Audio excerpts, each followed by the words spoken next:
The United States is now calling for the end because Israel has just retaliated against Iran. Now the United States and the UK are warning Iran, do not retaliate against Israel. This is only going to escalate the situation and intensify this war.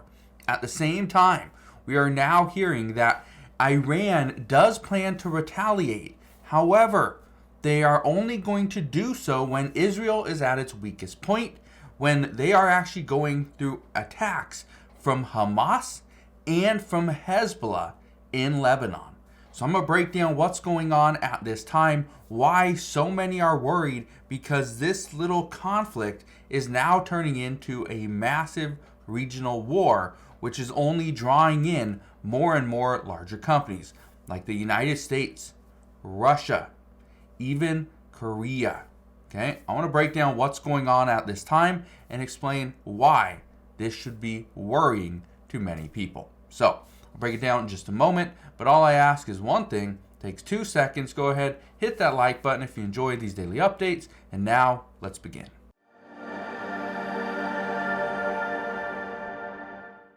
So here's what happened just yesterday. It says Israel strikes targets across Iran, expanding their conflict. It says little damage reported in Iran, but 2 soldiers did lose their lives.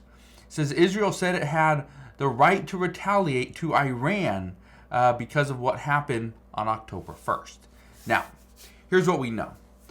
We have been hearing reports from the United States for multiple weeks because Iran did target Israel.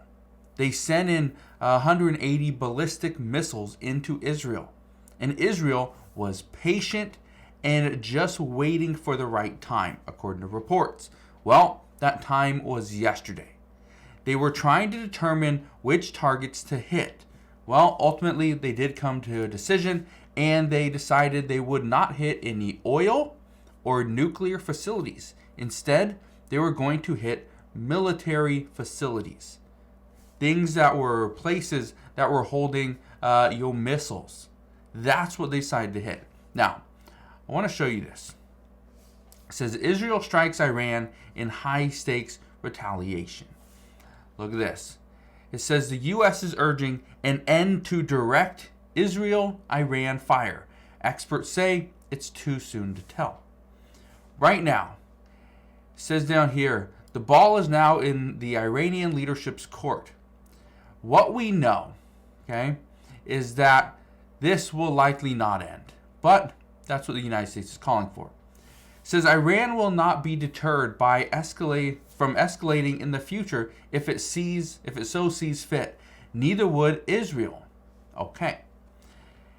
We are going to see this escalate. There's no de-escalation that's happening right now. And the reason is because of what's going on outside of Iran and Israel. Now, I want to show you this. Okay?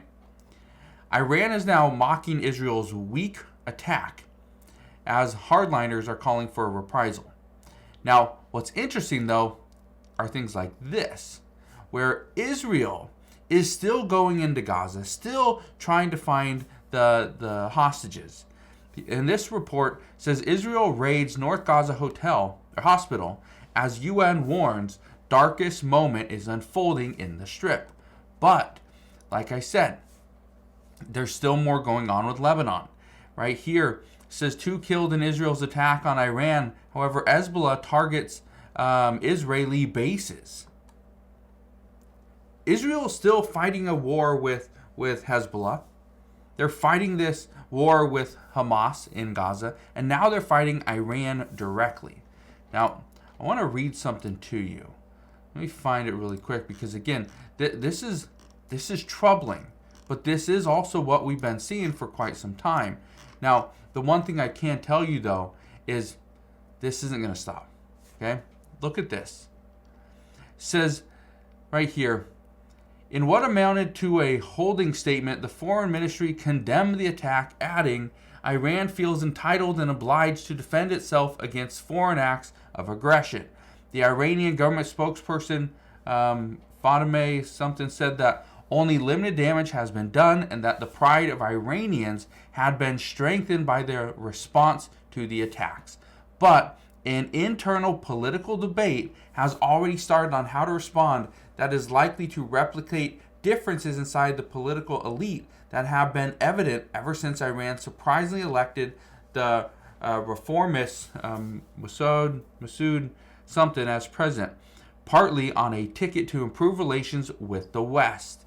Now, says the best time to respond is when they are engaged in an attritional war in Gaza and Beirut.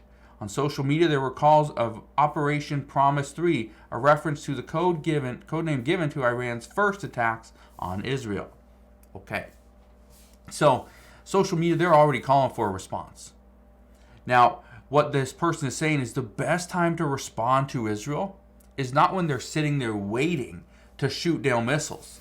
No, it's when there's already an attack occurring from Lebanon, okay, from Hamas in Gaza. That's what they're saying. So essentially, and this is where things could really get out of hand, is what is going to happen.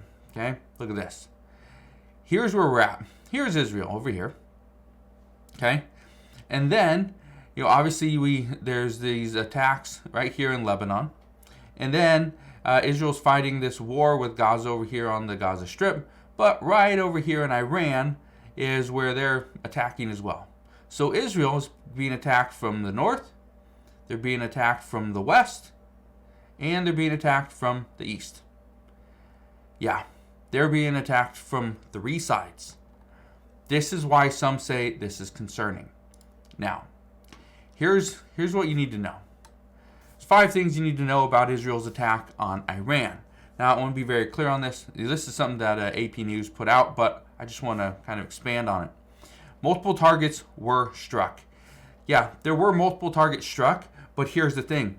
The targets that Iran said do not touch, Russia said and warned do not touch, those targets were not hit. Okay? That's why it matters.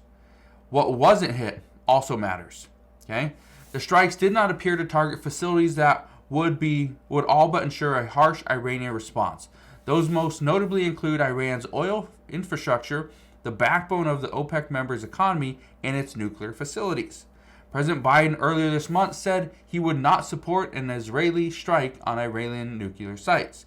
U.S. officials felt they had secured agreement from Israel not to hit nuclear or oil sites after dispatching another air defense missile battery and associated troops, though those assurances were not set in stone. So yes, they attacked the military targets, but not oil or nuclear.